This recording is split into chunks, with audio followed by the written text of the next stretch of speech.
Alright guys, in this video I'm going to show you what I did to get these 4 monitors to go green. I know there's 5 blinking, evap's not important, you don't need that to pass smog, but CAT, O2 sensor, heater sensor, EGR, I was going through the same thing with you guys, just constantly, confused, don't know what I was doing wrong, looking up on YouTube, online, Googling it, so stay tuned and I'll let you guys know what I did in order for these 4 to pass smog. What's up guys, Philly Car Tips, and this video is to show you guys my experience that I went through for my drive cycle, which took about 400 miles for all my monitors to go green.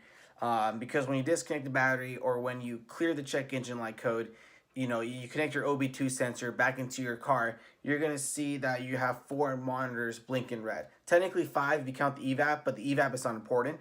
And you want your 4 monitors to go green: CAT, EGR, O2 sensor, and heater sensor. You want those to be solid green in order for you to pass the smog.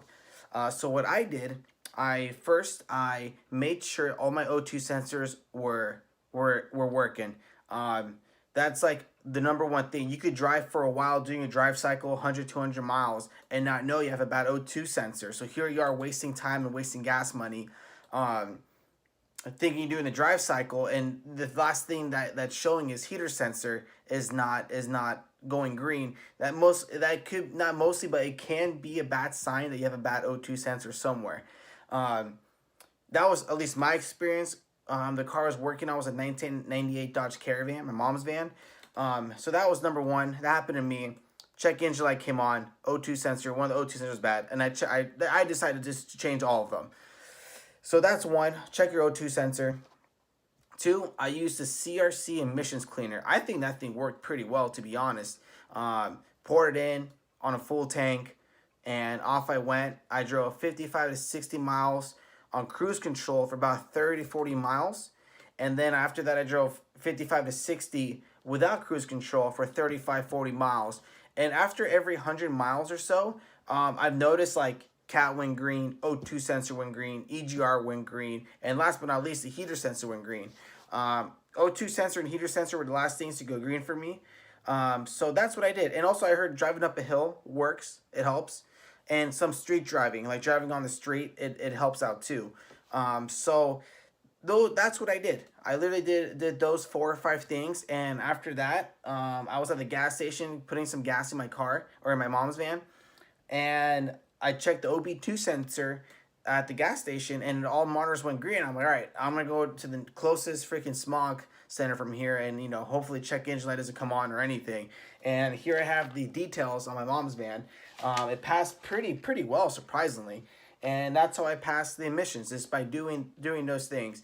I know it gets frustrating. I know, like, you think there's something else wrong with your car.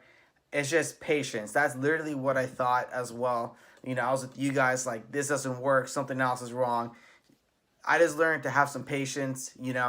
I was going on YouTube and like, checking other resources, what people did. Everyone else has different things, and it's just like, there's a video of a guy saying go 65, then let go of the accelerator, make sure it drops down to 5 miles per hour. I mean, it worked for some people and it didn't, so again, like, just have patience, try to do your research on your car. Maybe that helps. I couldn't find anything on my mom's van, but this was my experience doing it.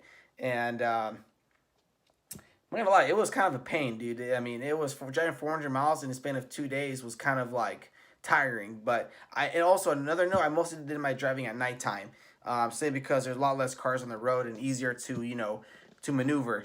So hopefully this information helps you guys.